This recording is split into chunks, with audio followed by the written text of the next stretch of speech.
The Bryan County Assessor's Office mailed reminders to citizens about an annual mandatory duty Oklahoma personal property owners have. Yes, KXI 12's Olivia Thompson explains how to be in good standing this coming tax season.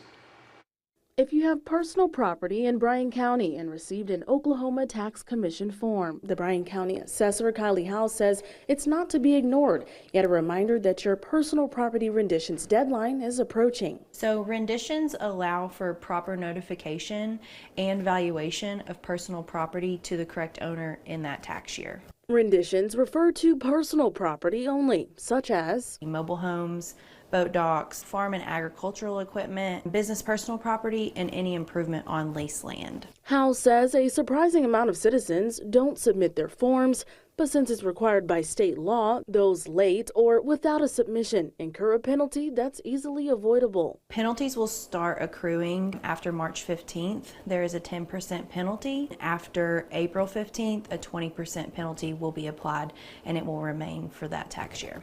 She says to avoid these penalties and help the county with fair, accurate assessments, submit your form on time. Howe says tax exemptions are due March 15th as well. Reporting in Bryan County, Olivia Thompson, KXI 12.